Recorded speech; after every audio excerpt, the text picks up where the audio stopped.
रात का समय था। सन्नाटा इतना गहरा कि अपनी सांसों की आवाज भी किसी पराई लगने लगे।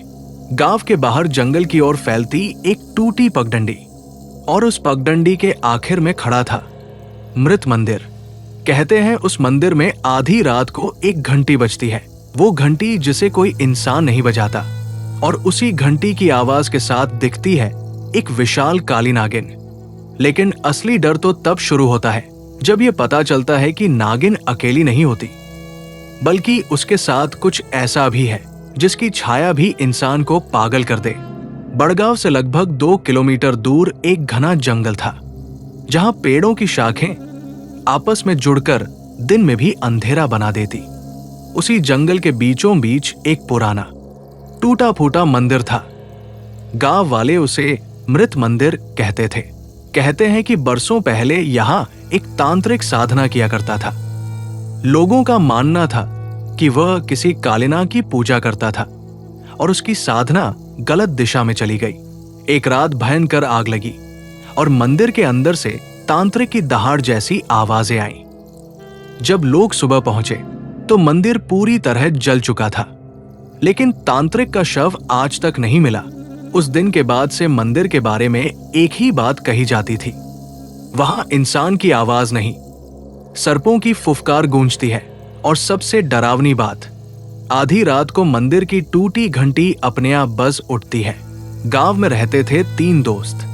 कबीर, जो सबसे साहसी माना जाता था, रघु, जिसे डर तो लगता था लेकिन वो कबीर के आगे कभी मानता नहीं था, और सोनू, तीनों में सबसे शांत, लेकिन दिमाग उसका तेज था।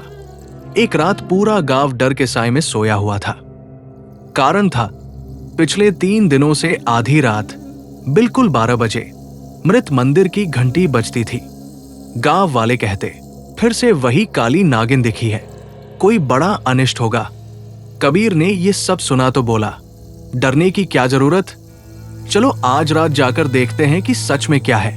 रघु ने घबराकर कहा, पागल है क्या, वहां नागिन है। लोग कहते हैं वो इंसान को देखते ही निगल जाती है। कबीर हंस पड़ा, अगर निगल लेगी तो 2-3 दिन में हड्डिया गांव तक वापस भेज देगी क्या। सोनू बोला, कबीर, मजाक अलग, मगर ये जगह ठीक नहीं है, अगर कुछ बुरा हुआ तो। लेकिन कबीर मानने को तैयार नहीं था। उसने कहा, सच जानने का एक ही तरीका है, खुद जाकर देखना।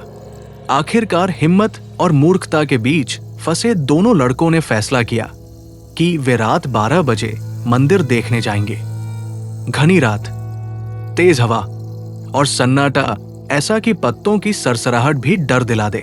तीनों जंगल की पगडंडी पर चल रहे थे। चांद बादलों में छिपा था और जंगल अंधेरे की मोटी चादर में लिपट गया था। रघु ने डरते डरते कहा, मुझे लग रहा है कोई हमें देख रहा है। सोनू ने धीरे से कहा, हाँ, मुझे भी लगता है पेड़ों के बीच कोई हलचल है। कबीर बोला, ये जंगल है, भूत नहीं, चलो चुप रहो। लेकिन तीनों बार बार पीछे मुड़कर देखने लगते, जैसे किसी की नजर उन पर हो। कुछ मिनट बाद दूर, बहुत दूर, घंटी की आवाज आई। टन टन टन। आवाज ऐसी थी जैसे किसी ने धातु को जोर से झुलाया हो। तीनों लड़के एक साथ सिहर उठे। रघु कांपते हुए बोला, ये वही घंटी है, चलो वापस चलते हैं। कबीर ने उसकी बाह पकड़कर कहा, नहीं, अब तो इससे आगे ही जाना है। वे आगे बढ़ते गए और मंदिर सामने आने लगा। पुराना मंदिर पूरी तरह टूटा था, दीवारें काली पड़ी थी, मानो आग आज ही बुझी हो। छत का आधा हिस्सा गिरा हुआ था। मंदिर के ठीक बीच में एक पत्थर की विशाल घंटी लटक रही थी, जिसे देखने भर से लगता कि कोई इंसान उसे हिला भी नहीं सकता।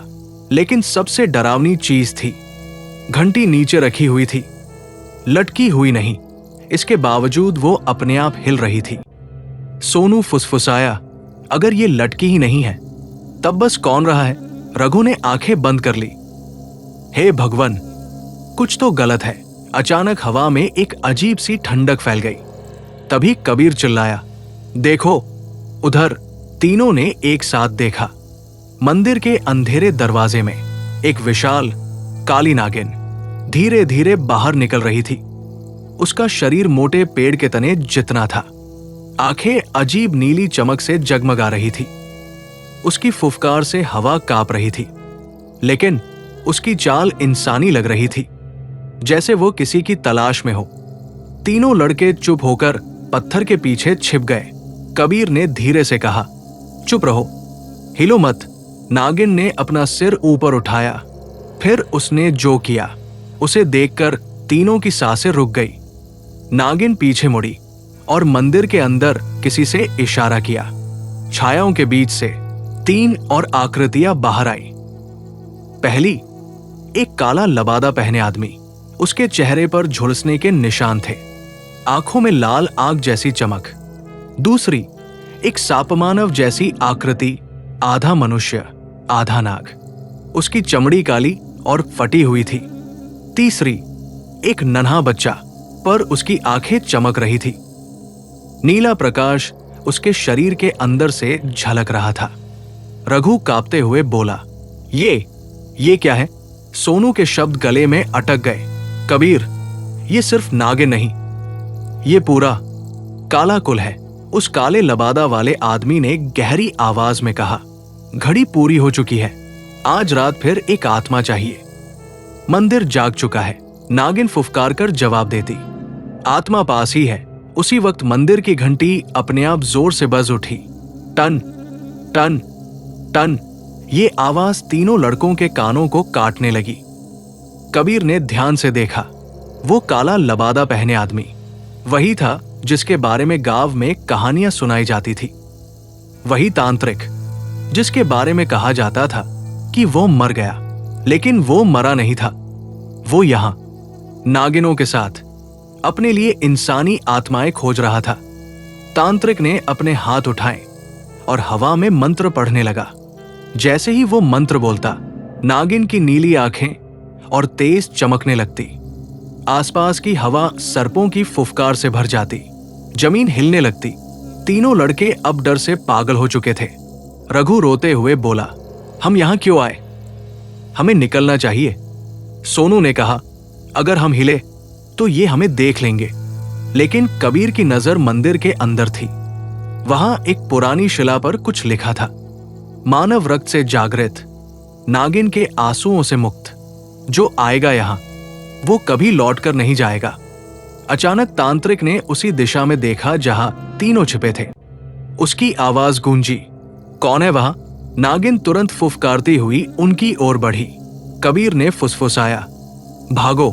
तीनों जितना तेज भाग सकते थे भागने लगे। जंगल की पगडंडी जोर से कांपने लगी। पेड़ हिलने लगे। पीछे से नागिन की भारी फुफकार आती। कोई नहीं बच सकता। अचानक सोनू चीखा, मेरे पैरों में कुछ लिपटा है। सोनू गिर गया। एक काला सांप उसके पैर पर चिपका हुआ था। उसी क्षण नागिन उसके ठीक सामने आ पहुंची। सोनू हिल भी नहीं पा रहा था। नागिन ने अपना सिर उठाया। उसकी आंखें सोनू की आंखों में डूब गई और जैसे ही उसने फुफकार मारी, सोनू का शरीर नीली रोशनी से कांपने लगा। रघु और कबीर चिल्लाए, सोनू! पर सोनू सिर्फ एक वाक्य बोल पाया, भागो, वरना तुम भी नहीं बचोगे। और अगले ही पल सोनू की चीख जंगल में गूंज उठी। उसकी आवाज अचानक बंद हो गई। कबीर और रघु भागते रहे। पीछे से नागिन की फुफकार, सापमानव की गुर्राहट और तांत्रिक का मंत्र, सब मिलकर जंगल को नर्क की जगह बना रहे थे। अचानक कबीर बोला, यह रास्ता मंदिर के पीछे वाले तालाब तक जाता है। अगर हम वहां पहुंच गए तो शायद छिप सकते हैं। दोनों दौड़ते रहे, लेकिन तालाब तक पहुंचने से ठीक पहले तांत्रिक अचानक उनके सामने खड़ा हो गया। उसकी आंखें लाल थी और चेहरा जला हुआ। वो बोला, भाग क्यों रहे हो?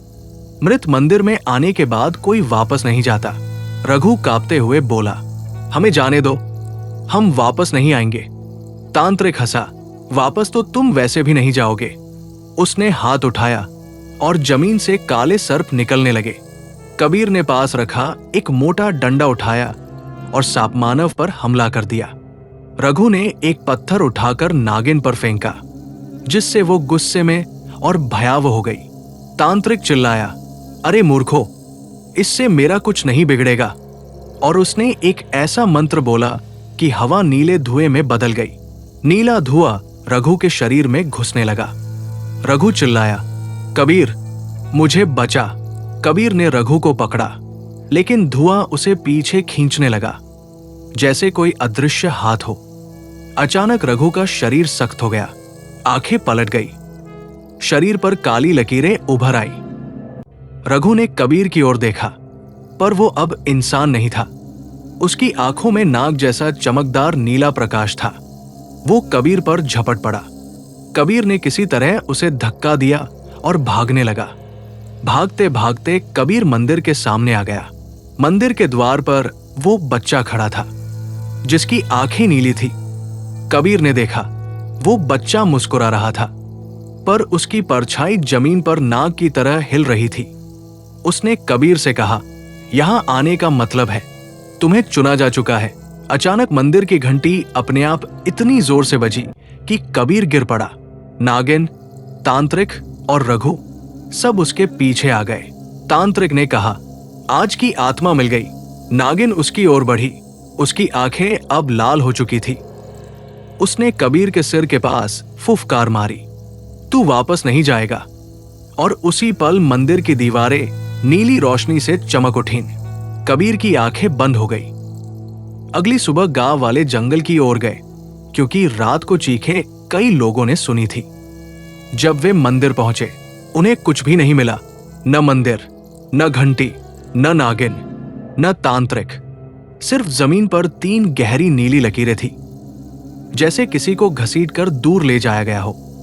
और उसी शाम से गांव में एक नया डर फैल गया, क्योंकि हर रात 3 अलग दिशाओं से जंगल की गहराई में फुफकार सुनाई देने लगी। लोग कहते हैं, कबीर, सोनू और रघु अब इंसान नहीं रहे। वे मृत मंदिर के अगले रक्षक बन चुके हैं, और मृत मंदिर अब किसी और आत्मा की तलाश में है। अगर आप ऐसी ही डरावनी, क्रीपी और रहस्यमयी कहानियां सुनना चाहते हैं, तो रात के अंधेरे में एक हल्की मुस्कान के साथ हमारे चैनल को सब्सक्राइब कर दीजिए, क्योंकि अगली कहानी शायद आपके दरवाजे पर दस्तक दे।